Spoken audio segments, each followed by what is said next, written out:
Oi, terceiro ano, tudo bem? Hoje, 23 de abril, quinta-feira, vamos para mais um dia de atividades. Eu gostaria de saber antes se vocês estão acompanhando as atividades, se estão enviando, porque eu já recebi muitas tarefinhas dos colegas do terceiro ano. Tá? Então, vamos lá. Quem ainda não fez, dá tempo fazer as atividades e enviar pra gente, tá bom? Então, um beijão para quem está fazendo as atividades e um beijão para quem ainda vai fazer também, tá bom? Bem, na aula passada, nós falamos sobre discurso direto, tá? E mandei para casa uma atividade na página 55 e 56. Fizeram a atividade? Pois vamos pegar o livro para acompanhar a correção dessas duas páginas, tá bom? Então, corre lá, pega o livro e lápis e borracha para fazer a correção. Vamos lá começar a correção? Muito bem. Página 55. Primeira questão. Volte à fábula O Leão e o Ratinho e sublinhe os trechos que correspondem às falas dos personagens. Depois, copie-as. Primeiro, fala do leão. Então, qual é a parte que o leão fala? Vocês colocaram a resposta? Muito bem. É aquela parte. Segue em paz, ratinho. Não tenhas medo de teu rei, tá? Então, essa é a parte que vocês deveriam ter colocado na resposta, tá bom? Lembrando que tem que colocar igualzinho está no texto, tá? Com travessão, com a pontuação certinha. Agora, ele pede a fala do ratinho. Qual seria a fala do ratinho? Iniciando com travessão, vocês iriam colocar amor com amor se paga.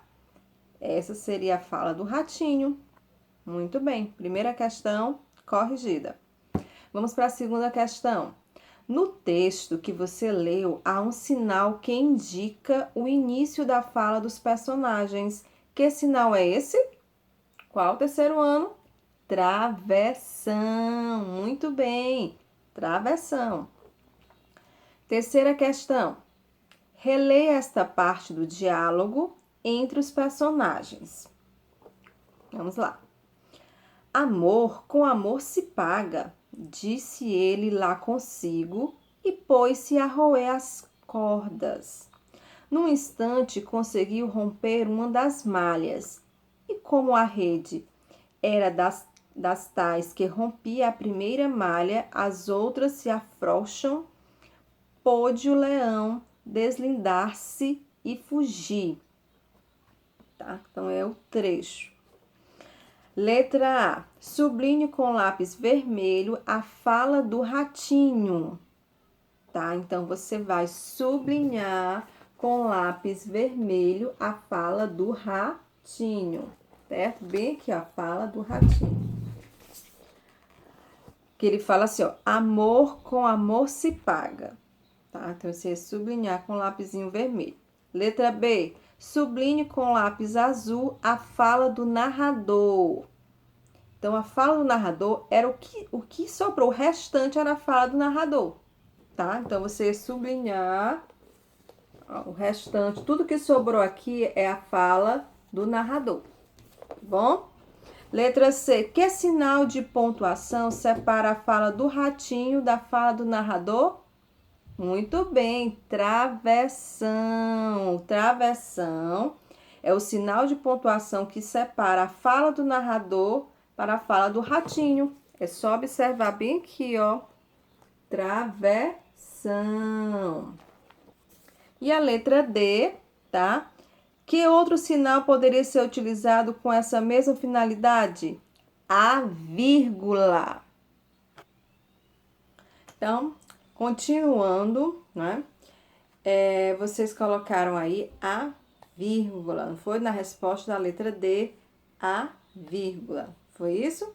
Muito bem. Agora vamos para a página 56. Vamos para a página 56. Vamos lá para a página 56. Página 56. Quarta questão. Leia a piada e depois reescreva, organizando o diálogo com as travessões de acordo com as dicas. Primeira dica: 5 travessões para introduzir a fala dos personagens. A outra dica: 3 travessões para separar a fala do personagem da fala do narrador. Certo? Então, aqui está o texto e vocês iriam fazer essa pontuação, colocar os travessões, tá bom? Então, vamos lá. No primeiro parágrafo, a primeira linha que vocês têm aí, um leão encontra um macaco e pergunta a ele. Aí vocês não iam fazer nada. No segundo parágrafo, qual é o animal mais forte da floresta? Aí vocês iriam colocar um travessão no início. No início dessa fala, você ia colocar um travessão. Próximo parágrafo. É o Senhor, respondeu o macaco. Então, aí também no início você ia colocar um travessão, tá? Depois da palavrinha Senhor, também deveria ter um outro travessão, tá bom? Então, 2 travessões nesse parágrafo. Próximo parágrafo. Mais adiante, o leão encontra uma zebra e repete a pergunta. É o Senhor, responde a zebra. Então, nesse parágrafo aí, travessão antes, é o Senhor, travessão. E depois de Senhor também tem outro travessão. Tá bom? Tudo bem. Próximo parágrafo. Aparece a seguir um elefante. O leão lhe faz a mesma pergunta, mas a resposta é totalmente diferente. Usando de sua enorme força, ele agarra o leão com a tromba e joga-o contra uma árvore. Nesse parágrafo você não vai fazer nada, vai ficar do mesmo jeito. E o último parágrafo. Aí tem um travessão aí, antes, tá? No início, travessão. Caramba, elefante. Depois de elefante, também vai ter um travessão. Diz o leão. Também depois de leão vai ter um travessão. Não precisava ficar tão cheio de raiva e inveja só porque não sabia a resposta. Então, vocês estão observando que aí você coloca apenas os travessões nesta piada, tá bom? Então, lá na plataforma a gente vai colocar o texto corrigido para vocês verificarem direitinho em casa, tá bom?